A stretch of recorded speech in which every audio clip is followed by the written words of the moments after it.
Bonjour et bienvenue dans cette vidéo. Je suis Briec du blog Besoin d'Aventure. Dans cette vidéo, je vais vous présenter l'appareil inReach Explorer Plus de la marque Garmin. Cet appareil portable de communication satellite et de navigation GPS est intéressant car il regroupe à lui seul plusieurs fonctionnalités. C'est avant tout un appareil de communication par SMS, passant par le réseau satellite Iridium. Vous pouvez donc communiquer de n'importe quel point de la planète par SMS avec vos proches ou avec les secours, même si vous n'avez pas de réseau sur votre téléphone portable. Ce qui est très intéressant si vous comptez vous aventurer dans des zones où le réseau téléphonique ne fonctionne pas, comme en montagne ou dans tout autre endroit éloigné de la civilisation. Mais cet appareil ne fait pas que ça. Il est également muni d'une fonctionnalité SOS. En cas de déclenchement, votre détresse sera prise en charge par l'organisation GEOS, qui est un acteur du secours mondial qui a déjà fait ses preuves, et ce dernier entrera en contact avec vous par SMS jusqu'à votre récupération. C'est aussi un tracker qui permet de donner votre position en temps réel sur Internet aux personnes qui vous suivent ou au secours. Et c'est aussi un GPS avec des fonctionnalités tout à fait correctes. Enfin, vous pouvez également recevoir en option des météos, basiques, premium ou marine. Pour utiliser toutes ces fonctionnalités, vous devez souscrire à un abonnement mensuel compris entre 15 et 115 € suivant vos besoins. Et l'abonnement loisir à 30 ou 40 € est déjà très bien. Vous pouvez choisir entre un engagement mensuel ou annuel. Je vous ai mis le lien des tarifs d'abonnement en bas de la vidéo. Garmin a fait le choix de ne pas mettre d'écran tactile pour proposer un appareil robuste. L'écriture d'un SMS est donc assez laborieuse avec les petites touches. Mais l'application Earthmate que vous pouvez installer sur votre téléphone portable vous permet d'utiliser plus facilement votre appareil. Voici donc l'application Earthmate sur un téléphone portable. Donc là j'ai pris l'exemple de notre trajet lors de notre expédition en kayak au Groenland cet été.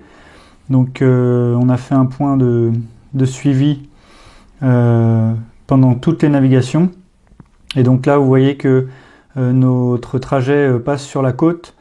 C'est tout à fait normal puisque notre suivi était réglé sur 10 minutes. Donc toutes les 10 minutes, le tracker a pris un point et entre les points, il trace des droites. Alors sur cette application, donc vous avez un menu ici en haut à gauche dans lequel vous pouvez donc voir la carte. Donc c'est utile pour voir le suivi. Vous avez le menu message que je ne vais pas ouvrir puisque j'ai tous mes contacts qui s'affichent. Le suivi, menu suivi ici pour démarrer ou arrêter un suivi, donc le tracking. La partie waypoint pour retrouver ces waypoints pour l'utiliser comme GPS. Les itinéraires, pareil, les itinéraires que vous avez préparés à l'avance pour l'utiliser comme GPS. Le compas, avec les infos sur le compas, l'historique, donc l'historique des suivis, de tous les points qui ont été créés. Ici, mon inReach, j'ai un point d'exclamation rouge puisque je n'ai plus d'abonnement valide, donc il faudrait que je repaye un abonnement mensuel au moins pour pouvoir réactiver mon compte. Ici, la météo, donc je peux choisir entre météo de base, premium et marine. Et ici la fonction SOS, donc avec un bouton qu'on glisse pour déclencher une détresse. Ici en haut à droite, vous avez un petit menu avec notamment les paramètres. Alors cette application est intéressante puisqu'on retrouve la plupart des fonctionnalités de l'inReach ici. Néanmoins, ce qui est vraiment utile sur cette application, c'est deux choses. D'abord la carte pour bien visualiser son suivi et la trace que l'on a fait ou qu'on est en train de faire, alors que ça on le voit très très mal sur le Garmin. Et la deuxième chose, c'est la plus utile pour créer des messages, taper des messages. Donc là on va pouvoir écrire des messages comme un SMS sur un téléphone portable avec l'écran tactile, ce qui est assez pratique et rapide, alors que sur l'appareil inReach, vous allez être à faire les flèches de haut, du bas, droite, gauche, pour aller chercher des lettres qui vont être affichées sur votre écran, ce qui va être très long pour écrire un message. Ce GPS contenant une cartographie OpenStreetMap peut également afficher des cartes Delorme TopoActive à charger gratuitement sur le site de l'appareil. Mais attention, il ne prend pas en charge tous les types de cartes numériques. Par exemple, les cartes satellites Bird Eye Satellite Imagerie de Garmin ne sont pas compatibles avec cet appareil. Rappelez-vous que cet appareil a les fonctionnalités GPS, et il le fait bien, mais ce n'est pas sa première vocation. A noter qu'il est également muni d'un compas numérique et d'un altimètre barométrique. Voilà à quoi ressemble InReach Explorer Plus de Garmin de plus près. Donc avec un bouton de démarrage ici en haut, une obligation de déverrouiller pour allumer. Sur le côté, vous avez donc le bouton SOS. En fait, c'est un cache avec le bouton à l'intérieur pour être sûr de ne pas le déclencher sans le faire exprès. Et ici, des boutons simples, donc haut, bas, droite, gauche. Un bouton ici pour valider, un bouton ici pour revenir en arrière, un bouton ici pour accéder à des fonctionnalités rapidement, un menu ici pour accéder au sous-menu de la partie dans laquelle on est, et puis des touches plus et moins pour par exemple zoomer sur la carte. Alors si on regarde les menus, là vous avez donc au milieu le menu message dans lequel il suffit de venir valider et puis encore valider pour de nouveaux messages et donc vous tapez votre message. Vous pouvez rédiger des messages. Donc là par exemple moi j'avais fait 3 messages, un message tout va bien, l'autre tout va bien, nous sommes en attente météo.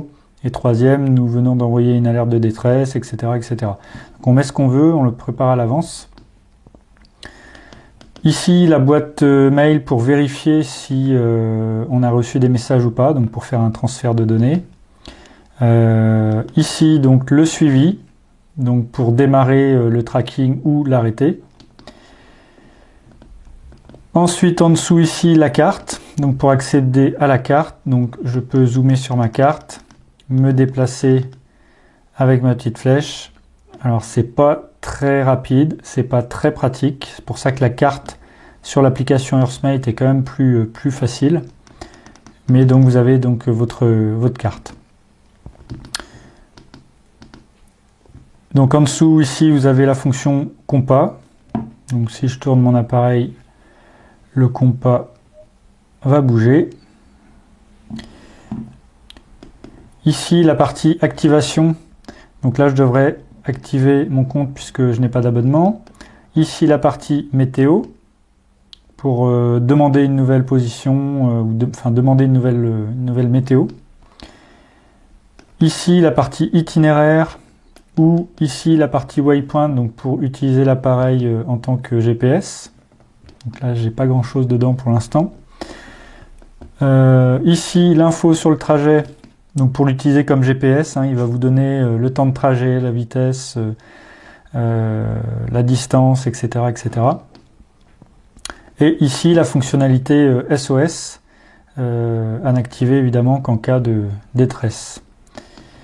Sur la deuxième page du menu, vous avez ici l'utilisation des données, donc vous savez qu'est-ce que vous avez utilisé comme SMS, etc. Donc là pour l'instant on n'a rien puisque je n'ai pas d'abonnement. Annuler. Ici, donc tous mes contacts que j'ai préalablement rentrés. Ici, ma position. Donc là, pareil, une fonctionnalité GPS, position actuelle, altitude, vitesse, etc. Ici, j'ai la possibilité de faire un test pour m'assurer que mon appareil fonctionne et communique bien avec le réseau satellite Iridium. Et ici, un historique. Donc historique de points, comme on l'a déjà vu sur l'application. Et enfin ici, donc les paramètres pour régler tout un tas d'éléments dans l'appareil. Donc je reviens dans la partie message. Une fois que j'ai appuyé sur le bouton nouveau message, je peux ici entrer des destinataires. Donc soit je choisis dans mes contacts, soit je peux envoyer directement un message sur un réseau social, donc Facebook ou autre. Et puis ensuite, donc je vais taper mon message ici. Et donc vous voyez, pour vous montrer un peu comment c'est un petit peu long, donc je vais être obligé de d'appuyer sur mes petites touches au bas droite gauche, de valider par exemple le S, donc salut. Alors quand même il me fait des propositions, donc je vais pouvoir choisir le mot salut, tout, ainsi là il me le propose aussi, tout va. Alors heureusement il nous fait des propositions de mots, mais c'est quand même un petit peu laborieux. Tout va bien. Ouais, c'est un petit peu long quoi. Alors là c'est pas ça que je voulais, donc il faut que je revienne. Et là donc j'ai le nombre de caractères, je sais pas si vous voyez bien, 128. Donc il me reste là maintenant 127 caractères, et au fur et à mesure que je mets mes caractères, je vois le nombre qui me reste. Quand j'ai fini, je descends, je fais terminer, et mon message est envoyé. Cet appareil est relativement étanche. La norme IPX7 dit qu'il peut résister à une immersion dans l'eau à 1 mètre de profondeur pendant 30 minutes, ce qui est bien, mais pas si étanche que ça. Si vous envisagez la possibilité par accident ou pas d'immerger votre appareil dans une rivière, un lac ou en mer, je vous conseille de le mettre dans une pochette étanche. Avec de bons réglages, l'autonomie de cet appareil est excellente. Par exemple, il tient la charge pendant 4 jours en continu, en mode suivi, à intervalle de 10 minutes. Ce qui veut dire que la fonctionnalité tracker est en route avec l'enregistrement de votre position toutes les 10 minutes. Si vous utilisez uniquement l'appareil pendant la journée, pendant vos déplacements, et que vous l'éteignez la nuit, son autonomie peut atteindre facilement une semaine. Cet appareil, pouvant être utilisé pour lancer une détresse, n'est pourtant pas aussi fiable qu'une vraie balise de détresse du réseau officiel Sarsat-Cospas, comme celle-ci, qui elle ne sert que à envoyer une détresse. Elle est donc vraiment étanche et surtout ne se décharge pas. Sa batterie est à remplacer toutes les 6 ans. Par contre, l'inconvénient de cette balise, c'est que vous ne pouvez pas communiquer avec les secours. Elle envoie uniquement un message de détresse avec votre position et votre identité. L'avantage, c'est qu'il n'y a besoin d'aucun abonnement pour ce genre d'appareil. Le InReach Plus de Garmin, qui ne pèse que 215 grammes, je l'ai pesé sur ma balance, est donc un appareil intéressant puisqu'il regroupe beaucoup de fonctionnalités utiles si vous sortez un peu des sentiers battus. Si vous souhaitez partir léger avec un GPS, un moyen de communication et la possibilité de lancer une détresse, cet appareil peut tout à fait vous correspondre. Le revers de la médaille, c'est que si votre appareil tombe en panne ou se casse, c'est toutes vos fonctionnalités que vous perdez d'un coup. Vous n'avez donc pas de redondance. Cette solution donc aussi a ses limites. C'est donc à vous de faire votre choix. Personnellement, je l'ai utilisé avec beaucoup de satisfaction pour mon expédition en kayak au Groenland. Nous avions en plus un autre GPS et une balise de détresse Sarsat-Cospas, ce qui nous permettait d'avoir 2 GPS et 2 moyens de détresse pour avoir justement de la redondance. Si je devais par contre partir randonner seul dans un endroit reculé et que je devais donc faire attention au poids de mon sac à dos, je pense que j'emporterais uniquement cet appareil. Il coûte entre 475 et 500 € suivant les boutiques. À cela, vous devez rajouter le prix de l'abonnement que vous pourrez ne payer que les mois où vous partez. À noter que cet appareil a un petit frère qui s'appelle InReach SE+, de couleur jaune, ayant à peu près les mêmes fonctionnalités, sauf qu'il ne peut pas afficher de carte, ce qui le rend beaucoup moins intéressant. Il n'a pas non plus de baromètre altimétrique ni de compas électronique, et son autonomie est réduite de 25%.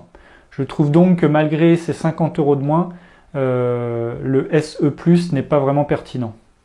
Je vous ai mis le lien de la page de présentation du Garmin InReach Plus juste en dessous de la vidéo.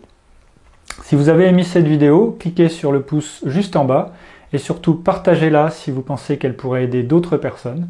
N'oubliez pas de télécharger mon guide gratuit pour bien choisir votre aventure en cliquant sur le lien dans la description. Et moi je vous dis à bientôt dans une prochaine vidéo et d'ici là, je vous souhaite de belles aventures.